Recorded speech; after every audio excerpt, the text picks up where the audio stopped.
de hoje, a gente vai aprender sobre herança autossômica e desvios nos padrões de herança. Essas são as matérias da nossa aula de hoje, focada aí em herança, que a gente sabe que é uma matéria que é muito importante, que cai muito no Enem. Então, vamos lá. Vamos começar pela herança autossômica. A gente precisa entender, quando a gente está tratando da herança autossômica, a importância dos heredogramas. Basicamente, os heredogramas são uma forma de determinar o padrão de uma herança. E essa herança pode ser, às vezes, de uma cor de um cabelo, a cor do olho, qualquer característica. E aí, a herança autossômica é a que acontece nos cromossomos autossômicos. Tá, mas o que é cromossomos autossômicos? A gente tem 46 cromossomos. E esses 46 cromossomos são divididos em pares. Então, 23 pares, certo? Só que o 23º par, ou seja, o último par, é o do cromossomo sexual, que define se a gente vai ser homem ou mulher.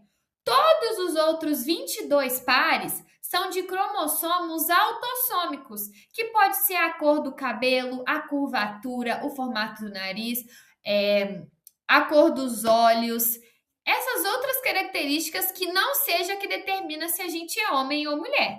Porque, convenhamos, o que determina se a gente é homem ou mulher é os nossos órgãos genitais. Porque aí, através dos órgãos genitais, eles vão liberar diferentes hormônios e que aí vai variar da mulher para o homem. Então, ele é o único par que muda. Todos os outros, igual. Homem tem cabelo e mulher tem cabelo. Homem tem olho, tem cor do olho, mulher tem cor do olho. Então, é por isso que só o 23º par, que ele é o sexual e o que muda de pessoa para pessoa. Todos os outros, todo mundo tem. E esses todos outros, sem ser os sexuais, são chamados de cromossomos autossômicos. E aí, na herança autossômica, ela vai ter uma característica dominante, se ela for azão-azão ou azinho-azinho. E uma característica recessiva, quando for azinho-azinho. E aí, beleza. E se ele me der um heredograma e pedir para eu determinar se determinada característica apresentada no heredograma é dominante ou recessiva? Isso se o exercício não me der os alelos. Porque se o exercício me der os alelos, é só eu cruzar e eu vou descobrir. Ou então, se ele me falar, o alelo é azão-azinho, eu sei que é dominante porque começa com azão. Mas e se ele me der só o heredograma e me pedir para determinar se a característica é dominante ou recessiva? Primeiro que no heredograma, a pessoa que tiver a característica, ou vai ser a que vai estar pintada, a bolinha ou o quadrado que vai estar pintado, ou vai ser o que não vai estar pintado. Então, você se atenta muito nisso. Porque se ele falar que a característica é determinada por um indivíduo afetado, você sabe que quem tiver pintado lá no heredograma de alguma cor, vai ser a pessoa que vai ter essa característica. Mas tá, como que eu vou saber se ela é dominante ou se ela é recessiva? Primeiro, na dominante, a gente tem que achar um filho que é diferente dos pais. Achei um filho, vamos supor que os dois pais não são pintados e o filho é pintado. Então, o filho é diferente dos pais. Ou vice-versa, se os dois pais for pintados e o filho não. Eu sei que o filho está sendo diferente dos pais. Então, já o primeiro determinante para me falar se é dominante. Outra coisa que eu posso procurar para ver se é dominante. Não tem salto de geração. Então, todas as gerações, a primeira lá dos pais, a F1, a F2, a F3, a F4 e todas por diante, vai ter pelo menos um indivíduo com essa característica. Então, todas as gerações, alguém vai ter essa característica na geração. Outro determinante para falar se é dominante. Outra característica para saber se é dominante. Ocorre tanto em homens quanto mulheres. Caguei e andei se homem ou mulher. Pode aparecer nos dois. Outra coisa que me ajuda a determinar se é dominante. A pessoa que for afetada tem pelo menos um dos pais afetados. Porque não tem como a pessoa herdar a característica se o pai ou a mãe não tem essa característica. Ainda mais se for dominante. E aí, outro fator que é determinante para eu saber se é dominante é que as pessoas afetadas não transmitem a característica. Então, por exemplo, se eu tenho dois se eu tenho dois pais afetados ou um dos pais afetados, essa característica não vai ir para o filho, para a pessoa que eles estão transmitindo ali. E para eu saber se é recessiva? Para eu saber se é recessiva, eu tenho que procurar pais que são normais, ou seja, pais que não têm a característica, mas que têm filhos com a característica. Pode ser não todos, mas que tem pelo menos um filho com essa característica. Então, primeiro determinante para eu saber se é recessiva. E quando é recessiva, geralmente tem salto de geração. Então, nem todas as gerações vão ter algum indivíduo com essa característica. Às vezes, o pai lá que deu origem a tudo vai ter, e depois essa característica vai aparecer só na terceira geração. Por exemplo, se isso acontece, é recessivo. Agora, isso aqui é igual tanto para dominante quanto para recessiva, é que acontece tanto em homens quanto mulheres. E na recessiva, a gente tem um caso raro, que é quando os dois pais são afetados. Quando os dois pais são afetados, automaticamente todos os filhos vão ser. Então, se eu vejo dois pais afetados que têm todos os filhos afetados, eu já sei que é uma característica recessiva. E um exemplo de característica que é recessiva é o albinismo, por exemplo. Agora, vamos para os desvios nos padrões de herança. Primeiro, que a gente pode ter uma dominância incompleta, que é, ao invés de a gente ter azão, azinho, a gente vai ter azinho, azinho. E um exemplo de ser vivo que tem a dominância incompleta é a flor maravilha. E uma característica da dominância incompleta é que o cruzamento entre dois indivíduos com dominância incompleta resulta em um indivíduo intermediário. Mas como assim intermediário? Vamos interpretar a palavra intermediário. Intermediário está no meio, não está nem para um nem para outro. Ele está no meio dos dois. Usando o exemplo da flor maravilha. Se eu cruzo uma flor maravilha vermelha, e aí, supondo que o gene dela é Vzinho, Vzinho, porque pode ser qualquer letra, gente. Qualquer letra, absolutamente qualquer letra. Eu só sei que a Flor Maravilha tem dominância incompleta, então ela vai ser só letra minúscula. Mas aí vamos pegar o V de vermelho, e aí eu vou cruzar uma flor vermelha, que é Vzinho, Vzinho, com uma flor branca, que é Bzinho, Bzinho. As duas têm dominância incompleta. Quando eu cruzo as duas, eu tenho indivíduos VB. Tem tanto a parte vermelha quanto a parte branca. Só que a cor da flor não vai ser nem vermelha e nem branca. Ela vai ser rosa, que é a mistura do vermelho com o branco. Então, esse rosa é o indivíduo intermediário, porque ele não é nem vermelho e nem branco. Ele está meio que ali na junção do vermelho com o branco. Ou então você pode pensar que não é nem vermelha e nem branco, então vai ser uma coisa que está entre aí essa transição do vermelho para o branco. Agora, na codominância, ao invés da gente ter dois alelos recessivos, a gente vai ter dois alelos dominantes. Então, o que era para ser azinho, azinho, que é o da dominância incompleta, vai ser azão, azão, que é da codominância. Uma característica da codominância é que se eu cruzo dois indivíduos com codominância, o indivíduo resultante do cruzamento desses dois vai ter a característica dos dois pais. Por exemplo, um exemplo de codominância é da anemia falciforme. Ah, Marina, mas o que é anemia falciforme? O próprio nome já responde.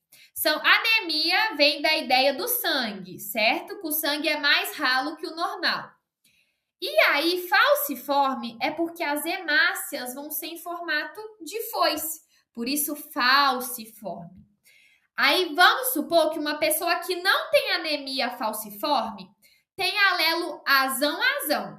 Se tem dois alelos dominantes, eu sei que é codominância. E aí eu tenho outra pessoa que tem anemia falciforme.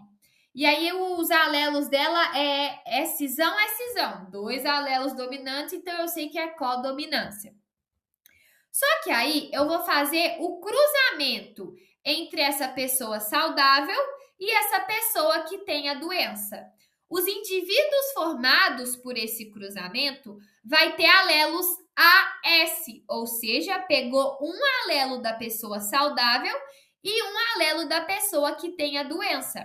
Só que por ele ter alelo AS, ele vai ter tanto hemácias saudáveis quanto hemácias em formato de foice, usando aquela característica que eu falei para vocês, que pega a característica dos dois pais. Então, ao invés de ser uma característica que está no meio termo, ou seja, não ser nenhuma hemácia saudável, nenhuma em formato de foice, ele vai ter tanto hemácia saudável quanto hemácia em formato de foice. Agora vamos para os alelos letais. Para a gente entender alelos letais, e que provavelmente deve cair em provas, tanto das nossas provas quanto em provas de fora, é sobre a história dos alelos letais. Um biólogo francês chamado Lucien Queneau, gente, eu não sei como fala esse nome em francês, então vou estar falando Lucien Queneau, vou estar falando ao pé da letra. O Lucien Queneau estava cruzando camundongos amarelos e camundongos cinzas. Gente, camundongo é um ratinho, tá? É um ratinho. E aí, na cabeça dele, gente, vamos usar a expressão, ele tirou da cabeça dele que os camundongos amarelos têm característica dominante e os camundongos cinzas tinham característica recessiva. E por incrível que pareça, mesmo ele tendo tirado isso da cabeça do além, ele estava certo. Só que quando ele cruzou camundongos amarelos com camundongos cinzas, a proporção que ele encontrava era 2:1. Ou seja, a cada 2 camundongos amarelos, ele tinha um camundongo cinza. Só que 2:1 é uma proporção errada, porque quando a gente faz um cruzamento, não são 4 quadradinhos?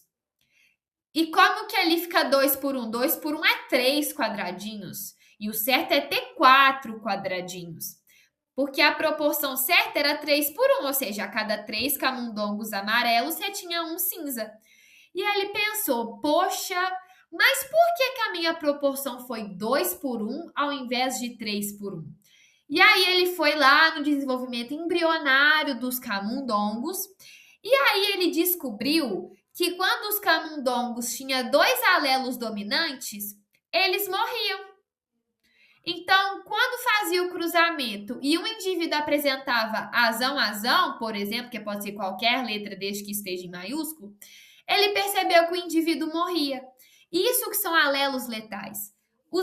Investigando ao pé da letra, alelos letais são alelos que matam. Letal vem de letal, de morte, certo?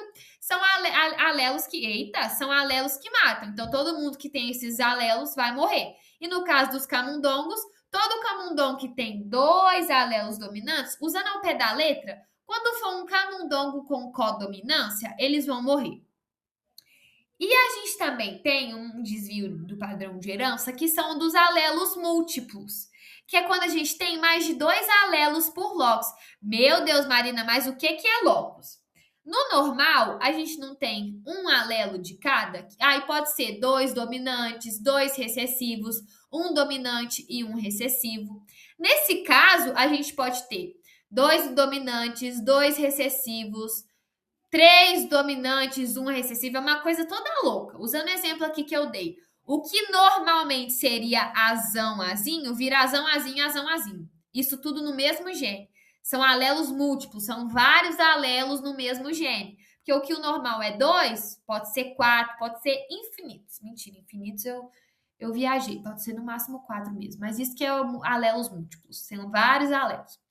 E aí, um exemplo de indivíduo que tem alelos múltiplos são os coelhos. Os coelhos possuem 4 alelos por gene ao invés de 2. E aí, os coelhos, eles podem ter 4 características diferentes. Meio que cada característica é de um alelo diferente. E aí, quando o alelo é Czão, é porque é do coelho preto, ou então coelho selvagem. Quando o alelo é Czão, CHzinho, é porque o coelho vai ser cinza, que também é chamado de chinchila.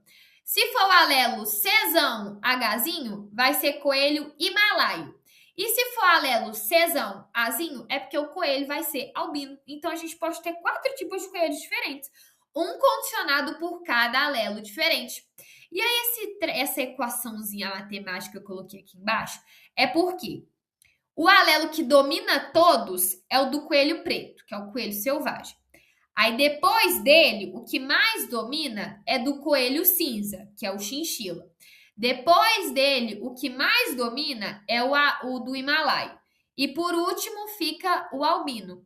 Então, como que a gente pode pensar? O himalaio sobressai do albino, o chinchila sobressai do himalaio e o selvagem sobressai do chinchila e de todos os outros. E essa foi a nossa videoaula de hoje. Eu espero que vocês tenham gostado. Qualquer dúvida é só deixar aí nos comentários que eu respondo.